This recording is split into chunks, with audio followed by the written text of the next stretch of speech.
तो dear student, पिछले video में आपने व्यक्तिगत श्रेणी में समांतर माध्य की गणना कैसे करते हैं वो आपने समझ लिया। अब व्यक्तिगत श्रेणी है क्योंकि हमारे पास जो समांक होते हैं उसको 3 अलग अलग श्रेणियों में अरेंज किया जा सकता है। एक व्यक्तिगत श्रेणी, उससे थोड़ा ज़्यादा आंकड़े हो जहाँ आवृत्तियाँ भी दे रखी होती हैं तो हमारे पास आता है खंडित श्रेणी, डिस्क्रीट सीरीज। लेकिन अब जब हमारे पास पदों की संख्या बहुत ज़्यादा बढ़ जाती है तो आता है हमारे पास अखंडित श्रेणी यानी कि सतत श्रेणी, कंटिन्यूअस सीरीज। अब व्यक्तिगत श्रेणी में कैलकुलेशन का तरीका आपने समझ लिया कि कैसे कैलकुलेट करते हैं। एग्जाम में क्वेश्चन आ गया तो आप कर भी पाएंगे, नहीं होता है तो ज़रूर बताइएगा। लेकिन अगर क्वेश्चन आपका खंडित श्रेणी का हो, कौन सी श्रेणी का हो? खंडित श्रेणी का हो, तो क्या करेंगे, तो कैसे कैलकुलेट करेंगे? खंडित श्रेणी मतलब एक ऐसा श्रेणी जहां पर हमारे पास पद तो होते ही हैं, कि बिना पदों के तो काम चलेगा नहीं। अध्ययन किसका करना है? पदों का। अब पदों के साथ साथ उन पदों की आवृत्तियां भी दे रखी होती हैं, आवृत्ति यानी कि फ्रीक्वेंसी। तो यहां पर ध्यान में रखिएगा कि खंडित श्रेणी में भी समांतर माध्य की गणना करने के लिए अलग अलग विधियों का प्रयोग करते हैं, प्रत्यक्ष, कल्पित विधि और पद विचलन विधि।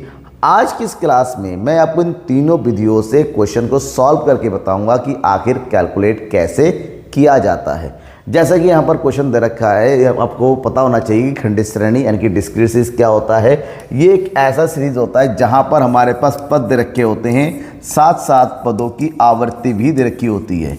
पदों का मतलब होता है x और आवृत्ति का मतलब होता है f, दोनों दे रखे होते हैं। तो जब हम इसको सॉल्व करने जाते हैं तो हमारे पास इस खंडित श्रेणी में समांतर माध्य निकालने की जो विधियां होती हैं वो होती हैं 3। कितनी विधियां होती हैं? 3। जिसमें सबसे पहली विधि है उसको बोलते हैं प्रत्यक्ष विधि। कौन सी विधि है बेटा? प्रत्यक्ष विधि। जब हम प्रत्यक्ष विधि का प्रयोग करते हैं तो फार्मूला निकल के आता है कि मीन बराबर समेसन fx बटे समेसन f।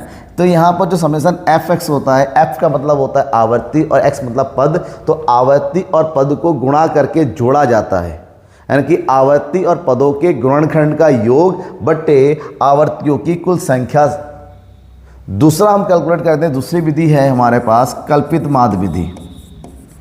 कल्पित माध्य विधि यानी कि पदों में से सबसे पहले कल्पित माध्य निकाला जाता है, एज्यूम किया जाता है, कल्पना कर ली जाती है, अनुमान लगाया जाता है ये होगा, और उसके आधार पर हम ओरिजिनल मीन की कैलकुलेशन करते हैं। और इसके लिए फार्मूला होता है mean equal to a plus summation F D x upon summation f, जहाँ पर इस a का मतलब होता है अनुमानित माध्य या फिर कल्पित माध्य, और एफ डी एक्स का मतलब होता है जो डेविएशन आता है माध्य, पद और कल्पित माध्य के बीच का जो अंतर होता है, विचलन होता है, उन विचलन और आवृत्ति का गुणा करके उनका योग कर लिया जाता है। कैसे करेंगे पूरी तरीके से मैं आपको डिटेल से बताऊंगा। और तीसरी जो विधि है वो होता है पद विचलन विधि। पद विचलन विधि।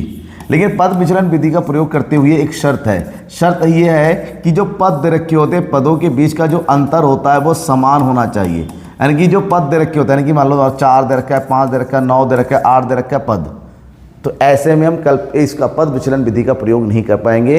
पद विचलन का विधि का प्रयोग करेंगे जब हमारे पास जो पद दे रखे हैं एक समान अंतर पर दे रखे होते हैं, जैसे 5, 10, 15, 20, ठीक है, उसके बाद हम इसको प्रयोग कर पाएंगे। क्योंकि यहाँ पर पद विचलन के लिए, पद विचलन यानी कि वर्गांतर का पदों के बीच में अंतर की आवश्यकता होती है, तो पद विचलन विधि का प्रयोग किया जाता है। फार्मूला इसका होता है कि mean equal to a plus summation F D dash X बटे समेसन एफ मल्टीप्लाई बाई आई।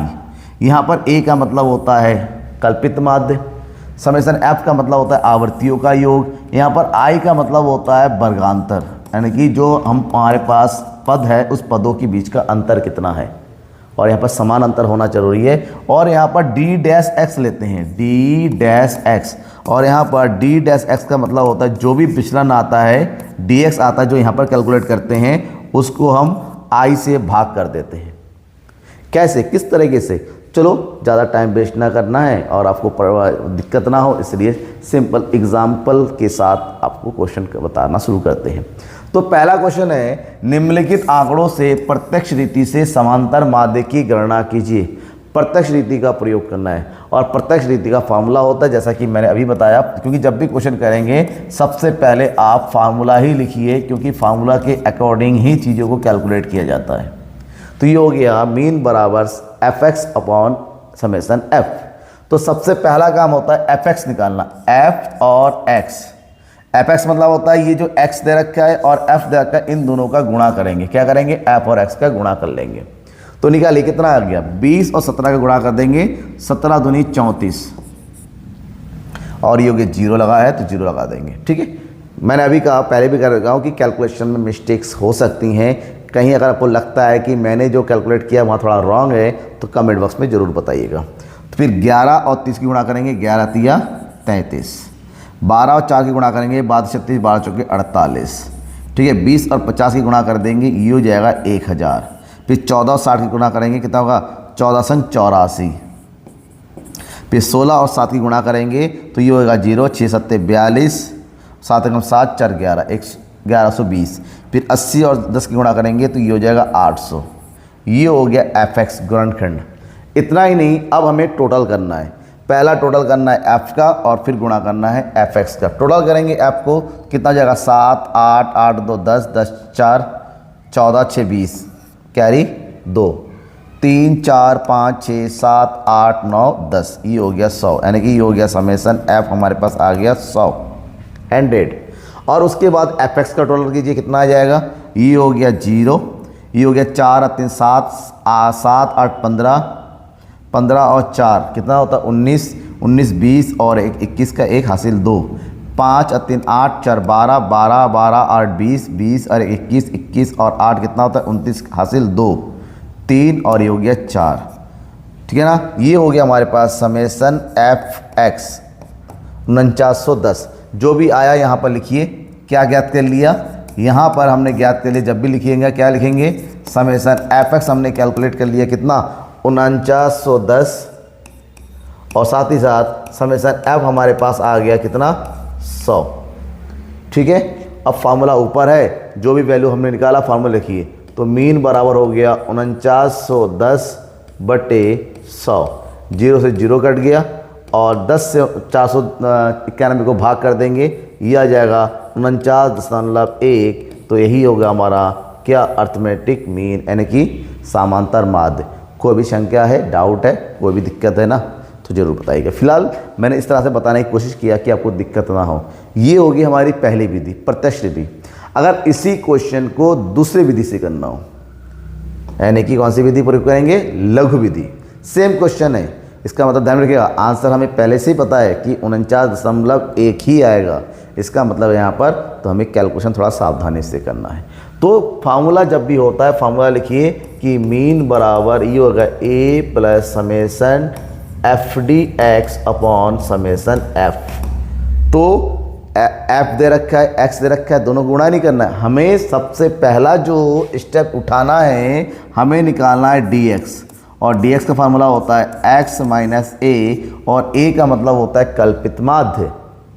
कल्पित माध्य मतलब जो भी हमारे पास पद दे रखे हैं एक्स, उसके ठीक बीच का एक आइटम मान लेंगे। कितने आइटम है? 1 2 3 4 5 6 7। 7 के बीच में कितना आता है? 50 आता है, यानी कि 50 को भी हम a मानेंगे। यानी कि यहाँ पर a बराबर कितना हो गया? 50।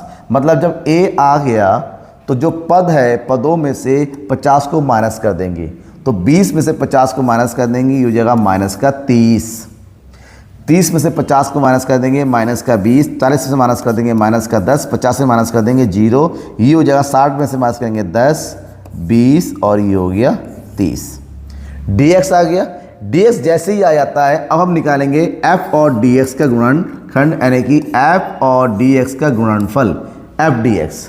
गुणा करो, कितना आ जाएगा? 17 तिया 51, यानी कि 510। 11 दूनी 22, ये माइनस का इसलिए माइनस का पता चला जाएगा। 12 एकम 12, 0, 14 एकम 14, 16 दूनी 32 और ये हो गया 30 दहम 30, 300। ये हो गया हमारे पास। ठीक है, अब जब इतना हो जाता है, आगे सॉल्व करेंगे। हमें चाहिए समेसन एफ डी एक्स। क्या चाहिए? समेसन एफ डी एक्स, इनकी जोड़। अब ये आधे माइनस के हैं, आधे प्लस के हैं, इसको अलग अलग कैलकुलेट कर लो।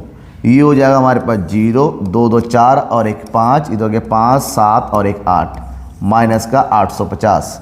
इसको जोड़ेंगे 0 8 4 2 6, 3 3 6 और एक 760, माइनस का बड़ा है प्लस का छोटा है, प्लस माइनस माइनस होता है। 850 में से 760 को माइनस कर देंगे, ये हो गया 0। 15 में से 6 गया 9, इधर बचा कुछ नहीं, यानी कि माइनस का आ गया 90। इधर f का टोटल करेंगे तो ये हो गया समेसन f बराबर कितना था, सेम क्वेश्चन ही है तो 100 ही है। तो जो भी वैल्यू आया है पहले लिख दो। a दे रखा है हमारे पास यहाँ पर, समेसन f dx हमारे पास कितना आ गया, माइनस का 90, और साथ ही साथ हमारे पास समेसन f दे रखा है कितना, 100। फार्मूला ऑलरेडी हमने लिखा हुआ है, उस फार्मूले में सारी वैल्यू रख दो। तो ये हो गया मीन बराबर summation a 50 summation f dx minus 90 बट्टे 100। क्या करोगे, सॉल्व करेंगे। कैसे सॉल्व करेंगे देखेंगे। ये हो गया, ये प्लस का है ये माइनस का है, तो ये होगा 50 प्लस माइनस माइनस 90 बट्टे 100, 0 से 0 कट गया। अब 90 को 10 से भाग कर देंगे तो ये आ जाएगा हमारे पास कितना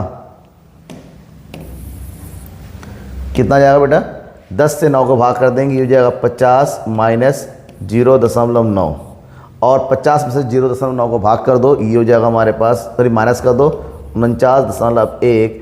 अब देखेंगे पिछले इसी क्वेश्चन को पहले मेथड से हमने किया था यहाँ पर, तब भी आंसर सेम उतना ही आया था जितना इस मेथड से है।